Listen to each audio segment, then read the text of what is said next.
Good evening, everyone, and it is our Sabbath, and I was looking at the Gospel of Mark, starting to think about next week in chapter 3, and was rereading the end of chapter 2, from which our call to worship this morning came.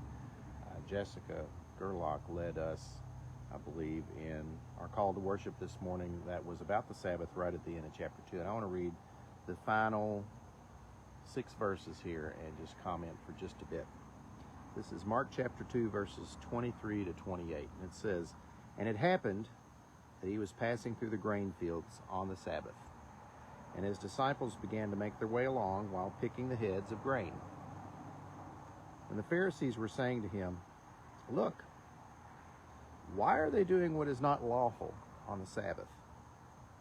And he said to them, 'Have you never read what David did when he was in need, and he and his companions became hungry, how he entered the house of God around the time of Abiathar the high priest, and ate the consecrated bread, which is not lawful for anyone to eat except the priests, and he also gave it to those who were with him?'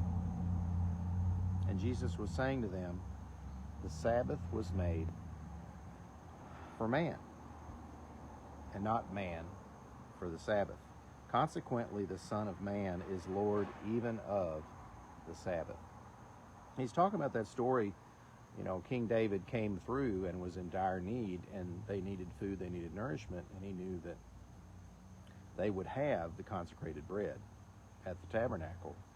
And so they went in, and he knew the rules, but he also knew that there was a dire need, and he was a man after God's own heart. So as the disciples were going through and picking grain on the Sabbath of all things, of course the Pharisees wanted to nitpick that this shouldn't be happening. They shouldn't reach over and grab just a touch of grain with their fingers and pull it and eat it. Sounds a lot like we can be as church folks when we nitpick and when we want to focus on the rules and our comfort levels instead of what is right. And it says at the end of this, Jesus said, "The Sabbath was made for man, not man for the Sabbath.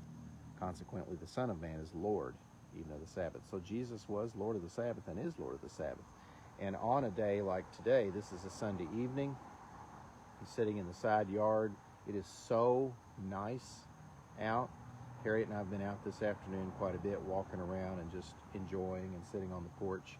And I told her I look forward to possibly picking out a flannel shirt tomorrow morning to wear, which I love flannel shirt weather. That's my favorite uniform to wear, and it's going to be in the 50s in the morning. We need to rest in our Savior. And this afternoon, after a very busy day at worship with our friends, the Clarks and Alvarado Roadshow, and then we were out to eat with them for a good while in LaGrange at Cattleman's. We didn't get home till well after 4. It is just a day to relax and enjoy and reflect.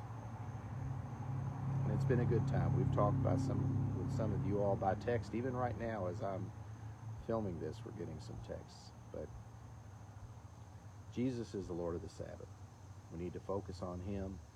He says for us to rest. He says for us to focus on him and on what is right, unlike the Pharisees, who wanted simply to focus on rules and really focus on making sure that they were seen as in charge and correct and perfect in every way. Yet they didn't see that they were pointing out the speck in someone else's eye when they had a plank sticking out of their own eye. Let us not be like that. So each and every week this late summer, fall, all the way up to close to Christmas, I'll be teaching from the Gospel of Mark, a chapter each week. Didn't teach this week because we had the special guest, but we'll be with Mark chapter 3 next Sunday at Drennan. So join us then. We're planning to have worship each and every Sunday, not just a week when we have a special guest or a special occasion. So if you've not been to worship in a while, get there. If you were new today, and we did have some new folks, get there again. We'll see you then.